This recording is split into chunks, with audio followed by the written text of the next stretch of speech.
अलीगढ़ के habitat centre पहुंचे पूर्व उप मुख्यमंत्री और राज्यसभा सांसद डॉक्टर दिनेश शर्मा ने आत्मनिर्भर भारत और स्वदेशी अपनाने को लेकर लोगों के साथ संवाद किया। उन्होंने कहा कि देश वर्तमान में नरेंद्र मोदी और एनडीए सरकार के नेतृत्व में विकास की राह पर अग्रसर है। आए बड़ी संख्या में लोगों को उन्होंने शपथ भी दिलाई और उन्होंने कहा कि उत्तर प्रदेश इस दिशा में अहम भूमिका भी निभा रहा है और साथ ही कहा कि सीएम योगी आदित्यनाथ के तहत प्रदेश वन ट्रिलियन डॉलर इकोनॉमी की ओर तेजी से बढ़ रहा है। उन्होंने स्वदेशी वस्तुओं के उपयोग को आत्मनिर्भर भारत की दिशा में एक आवश्यक बताया।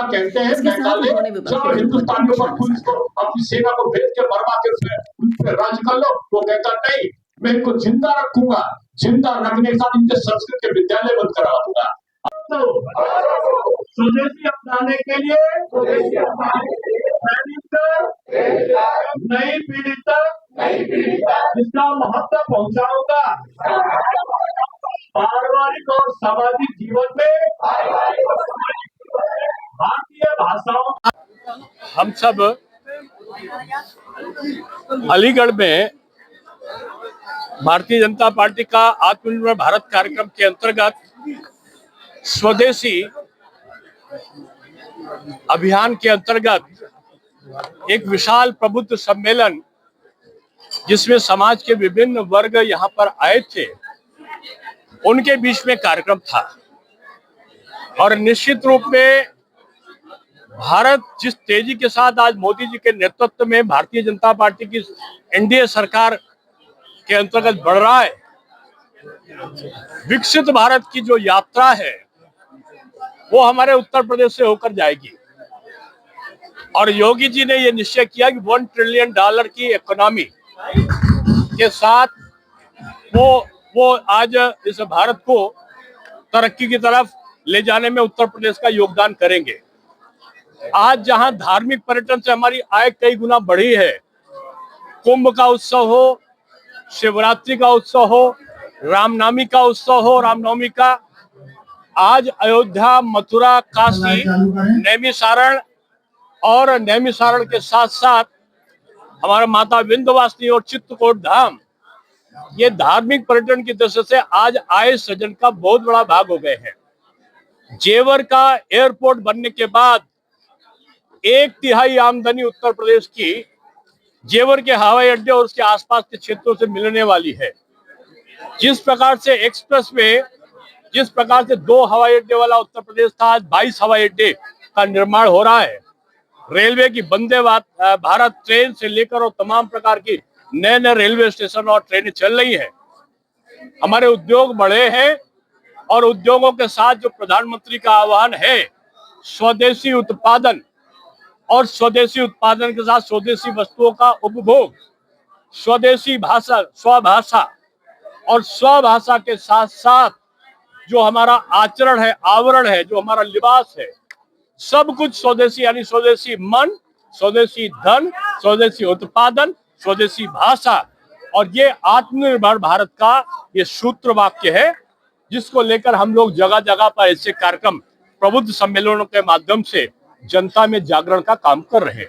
आज राहुल गांधी ने फिर राग लापा 25 लाख वोट चोरी कर दिया। मैंने ताला खरीद लिया है, अभी हमको अलीगढ़ में एक ताला मिल गया है। 14 तारीख को उनके इस प्रकार के झूठ का प्रचार के सजा देने वाली है बिहार की जनता। और उसमें बिहार में हार के बाद आरजेडी और कांग्रेस का कार्यालय बंद हो जाएगा निश्चित रूप में अपने आप से, क्योंकि ये शतक की तरफ हार की बढ़ रहे हैं राहुल गांधी जी। तो ये ताला अलीगढ़ का वही काम आएगा। माहौल बहुत अच्छा है, तेजस्वी यादव का हार का माहौल तेजस्वी का बहुत अच्छा है, जीत का माहौल तो एनडीए के पक्ष में है। और अब तक की सबसे अधिक सीटें होंगी। हालांकि हमारे गृह मंत्री जी ने तो 160 कहा है, लेकिन मैं उनसे ज्यादा नहीं कह सकता, लेकिन मेरी आत्मा कह रही कि उससे ज्यादा आएगी। अखिलेश यादव ज्यादातर रैली बिहार में कर रहे हैं। अब जब एक प्रत्याशी नहीं खड़ा कर पाए, तो अब जिसका एक प्रत्याशी नहीं, इसका मतलब आधार नहीं होगा, तभी खड़ा नहीं किया।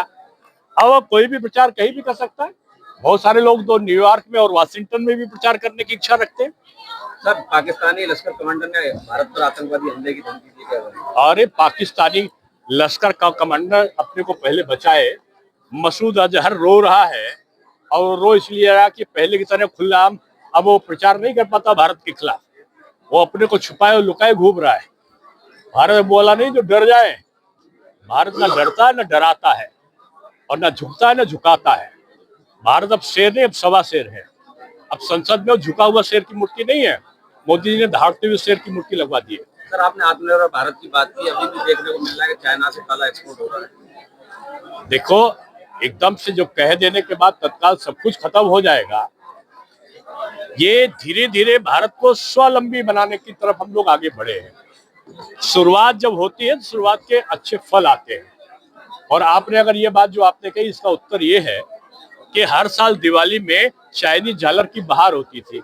हमने बंद नहीं किया, हमने चाइना से अधिक टिकाऊ और अच्छी झालर बना दी। आपकी हर घर पे चाइना की झालर की जगह भारत की झालर लगी हुई थी। तो ये तरीका है। आत्मनिर्भर भारत का उद्देश्य क्या है? उद्देश्य भारत को विकसित राष्ट्र बनाना 2047 में।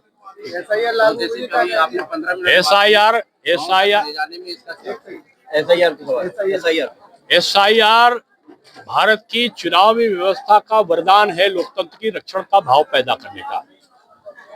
बाबा साहब भीमराव अम्बेडकर का वाक्य होता था कि चुनाव पारदर्शी और निष्पक्ष हो, और शायद इसीलिए चुनाव आयोग, ये पहली बार SIR नहीं हो रहा है। कांग्रेस के जमाने में भी कई बार बेईमानीपूर्ण SIR उन्होंने किया। सोनिया जी यहाँ की इटली की नागरिक थी और यहाँ पर वोटर थी।